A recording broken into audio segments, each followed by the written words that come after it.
Aleluias. A minha saudação ao povo de Deus é com a paz do Senhor Jesus. Louvado seja Deus. Quantos estão felizes com Jesus? Diga amém. Glória a Deus. Vamos, aleluias, fazer leitura da palavra. Encontra-se no livro, aleluias, de Atos dos Apóstolos, capítulo 16.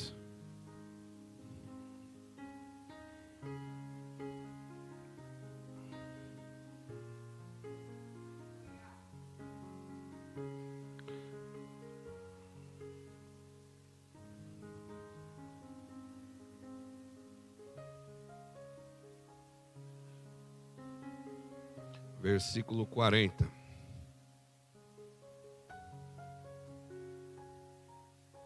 Somente esse versículo para nossa meditação nessa noite.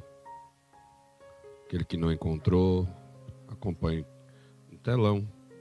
Está escrito assim: E saindo da prisão, entraram em casa de Lídia, e vendo os irmãos, os confortaram e depois partiram. Pai, em nome de Jesus Cristo, está aqui a tua palavra. Fizemos menção da tua palavra, Pai. Que a tua palavra, Senhor, possa encontrar guarida no nosso ser. Que possamos aplicar a tua palavra como verdade sobre as nossas vidas, ó Pai. A cada dia, amanhã, a cada oportunidade, Deus. Tenha total poder e liberdade a falar aos nossos corações. E que nós possamos, Senhor, a cada dia ter a certeza e convicção que a tua palavra é verdade sobre as nossas vidas. Fala conosco através de cada oportunidade nesta noite, Senhor. Tenha total poder, Senhor, a fazer conforme lhe apraz. Senhor Jesus, alegra aqueles que se encontram entristecidos, renova as forças dos que estão cansados. Faça conforme a tua vontade nesta noite. É um pedido da minha alma a ti. E quantos concordam diz? As palmas glorificam o nome do Senhor. Podeis se assentar.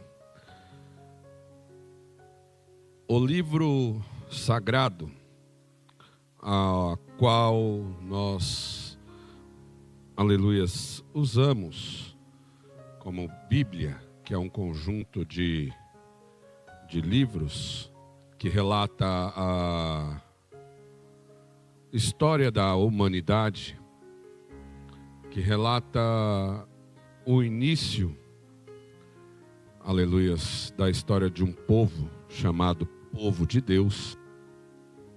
Há também relatos da igreja que se inicia após a morte e ressurreição de Cristo, mais precisamente no livro de Atos dos Apóstolos. Há também algumas cartas endereçadas a algumas igrejas do tempo presente, que podemos fazer aplicação sobre as nossas vidas. E há também um livro muito interessante e muito, aleluias, dito por muitas pessoas que era um livro que muitas vezes nós não estávamos preparados para ler esse livro, que é o livro do Apocalipse, que é o livro da revelação dos últimos acontecimentos. Ele diz assim, capítulo 22, versículo 20, consecutivamente 21. Aquele que dá testemunho dessas coisas diz: certamente venho sem demora. Amém. Vem, Senhor Jesus, e a graça do Senhor Jesus seja com todos. Amém.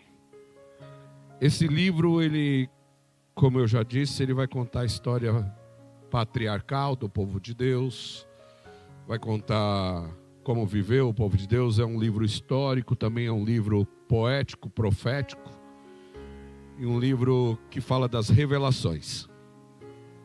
Um livro que muitas vezes nós lemos histórias que se assemelha com as nossas vidas. Em alguma coisa há parecido com aquilo que estamos passando.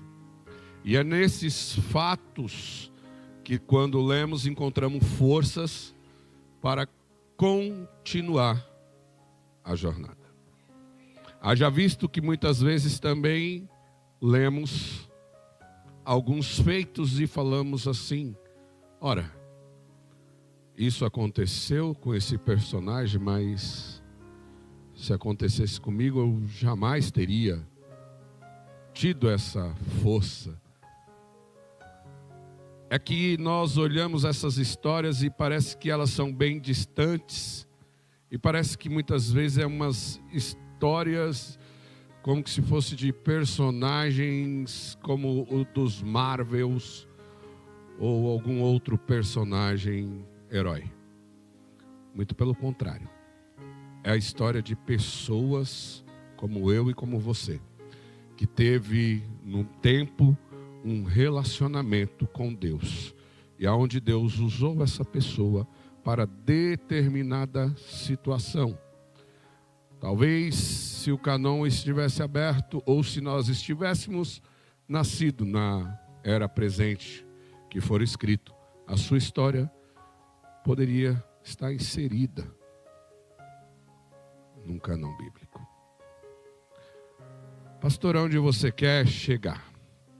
Eu quero chegar num ponto que você possa ter a compreensão que pessoas como Paulo, que foi um grande missionário, evangelista, percussor da igreja, um grande desbravador, também sofreu perseguição, também sofreu injustiça, também sofreu calúnia, também sofreu apontamento, também foi esquecido pela igreja.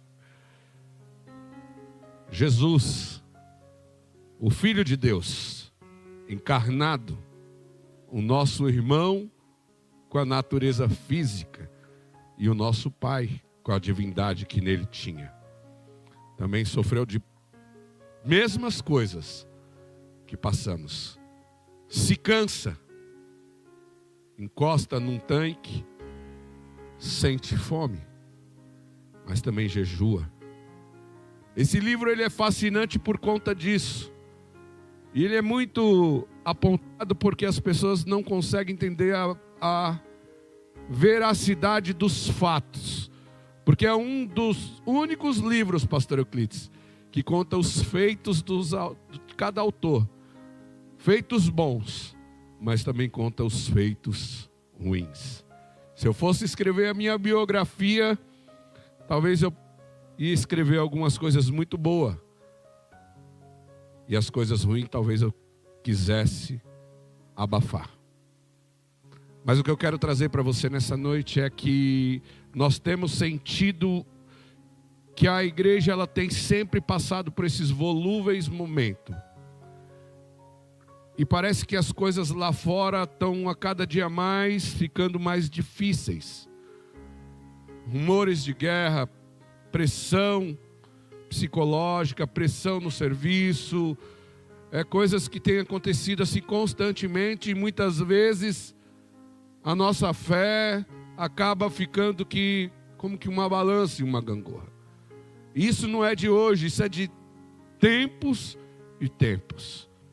E é sempre bom a gente estar lembrando que pessoas que estavam inseridas aqui também passaram por isso. Esse texto vai dizer que Paulo ele estava numa viagem missionária, pregando o evangelho, feliz porque estava na direção do Espírito Santo. Porque se fosse pela direção dele, ele teria ido para um outro lugar. E ele foi impedido, se você ler o capítulo 15, ele é impedido de ir. Então é o Espírito Santo que estava ali dirigindo. E quando ele chega nessa cidade, ele tira um demônio de adivinhação dessa jovem que estava ali dando lucro para os seus senhores. Todos conhecem a história. E Paulo é preso. E quando Paulo é preso, ele não vê outra situação a não ser louvar e adorar. Eu não sei, irmãos, mas o louvor e a adoração tem poder de quebrar cadeias, tem poder de mudar decretos, tem poder de, aleluia, fazer coisas inefáveis aos nossos olhos, porque quando Paulo está ali no cárcere, aleluia, o carcereiro, ele tenta tirar a sua vida e Paulo não deixa. Não faça isso, porque diante de Roma, ele era responsável por aqueles presos que iam sair soltos. E Paulo diz que há salvação para a tua casa. O que eu quero dizer para você nessa noite é que as provas, as perseguição, as lutas que passamos nesse tempo presente, e nós não nos curvamos, nós permanecemos convictos na nossa fé em Deus. É testemunho para que outras pessoas sejam alcançadas através das nossas vidas. Porque muitas vezes nos falta tempo e nos falta palavra para pregar para pessoas que muitas vezes está até mesmo nos perseguindo. Porque ali aquele carcereiro, ele não era amigo de Paulo. Paulo nunca teve pretensão de pregar para aquele carcereiro. Paulo olhava, talvez falava assim, longe de mim ir lá pregar para ele, talvez.